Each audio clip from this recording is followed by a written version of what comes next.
The files were declassified in the 1990s, 50 years after the war ended. And what was inside them wasn't a secret anymore. It was a deal. The United States government gave a man full immunity, no trial, no charges, no prison, in exchange for the data he collected. Data collected from human beings, while they were still alive. This is Shiro Ishii. And this story isn't just about what he did inside Unit 731. It's about who decided he should never pay for it. Shiro Ishii was born on June 25, 1892, in Chiyoda, a small village in Chiba Prefecture, Japan. Fourth son of a wealthy landowner. Brilliant student. He earned his medical degree at Kyoto Imperial University in 1920 and joined the Imperial Japanese Army Medical Corps in 1921.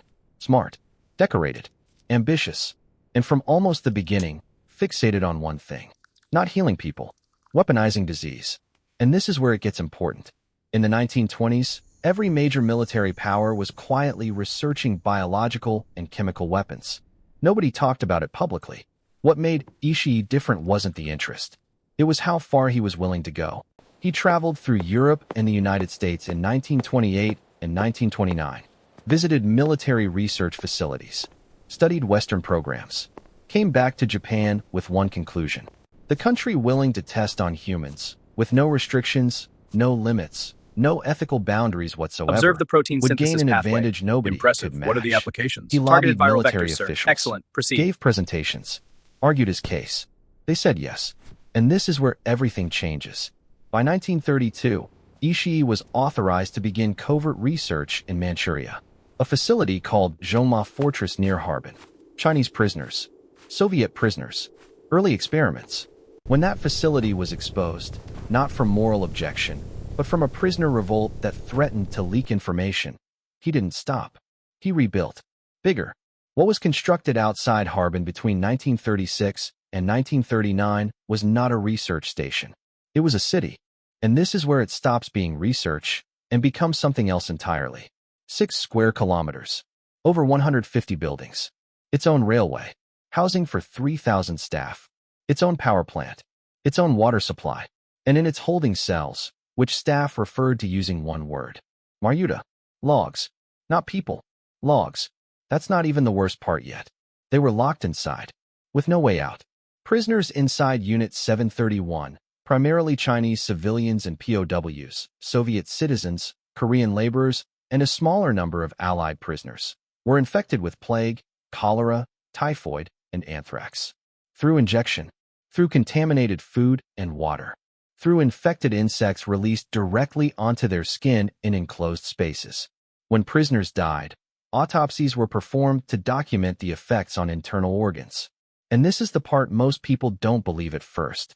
When the research required live observation, the autopsies were performed while subjects were still alive. No anesthesia.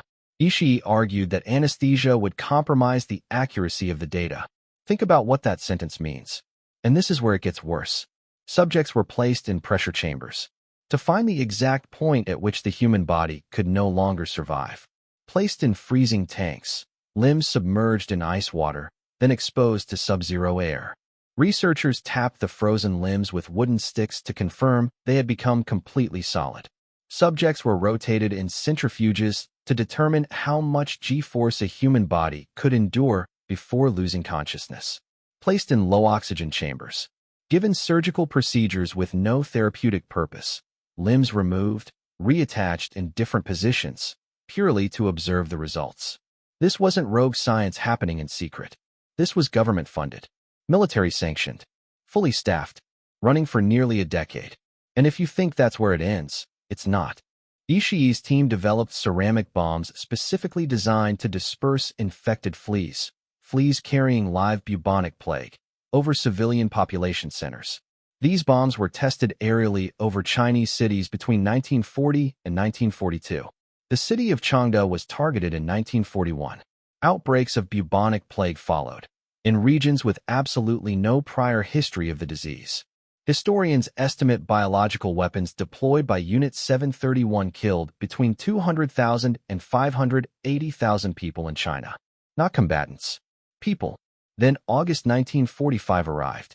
The Soviet Union declared war on Japan and advanced rapidly through Manchuria. Ishii had approximately 10 days of warning. He used every single one of them. He ordered the execution of all remaining prisoners inside the facility, estimated at several hundred people. Ordered the destruction of every building, every piece of equipment, every record. Released plague-infected animals from the laboratories directly into the surrounding area. Had every staff member sign secrecy oaths. Then boarded a plane. Flew back to Japan. Like nothing had happened. The Soviets arrived at the ruins days later. Found enough surviving evidence to understand the scale of what had taken place. Captured hundreds of Unit 731 personnel who hadn't escaped in time. Tried them at the Khabarovsk War Crimes Tribunal in 1949. Ishii wasn't there. And this is where everything changes. Because the United States had already made him a different offer. American investigators from the Army's Biological Warfare Division located Ishii in Japan in late 1945. The arrangement they reached, not officially acknowledged for 50 years, was this. Ishii and his top researchers hand over everything. Every result. Every documented experiment. Every piece of data collected from every subject inside Unit 731. In exchange, full immunity. No prosecution. No trial. No charges. Walk free. The justification documented in declassified internal memos was straightforward. The data was too valuable to lose. Soviet biological weapons programs were advancing. Prosecuting Ishii meant the information died with him. General Douglas MacArthur personally approved the arrangement. The data was transferred. Ishii walked out. No trial. No consequences. Nothing. Yeah, that's what happened. He spent his post-war years in quiet obscurity. Reportedly attempted to convert to Christianity. Ran a small medical clinic. Gave limited interviews in which he declined to discuss the war. He died on October 9, 1959. Tokyo. Laryngeal cancer. Age 67. At home. In his bed. Not one charge. Not one day in prison. Not one formal acknowledgement. The full scope of Unit 731 was not publicly confirmed by the Japanese government until 1997, 52 years after it ended. Compensation for victims' families has been denied repeatedly by Japanese courts. Every case brought by survivors or descendants since the 1990s has been lost. Every single one. The Nuremberg Code, the foundational ethical framework governing all medical research on human subjects today, was established in 1947. Voluntary informed consent, the right to withdraw, the requirement that expected benefit justifies any risk. These principles exist because of what happened at Auschwitz, and because of what happened at Unit 731, by a man who faced no consequences for any of it. Not for the prisoners referred to as logs, not for the cities bombed with plague, not for the hundreds executed in the final 10 days. Nothing. And this is the question medical ethicists, historians, and legal scholars are still actively debating today. Not whether the data had scientific value, but whether value is ever, under any circumstances, a sufficient answer. Because the people locked inside those walls never received one. Not a charge filed on their behalf. Not compensation. Not justice. Just a museum built 50 years later on the ruins of where they died.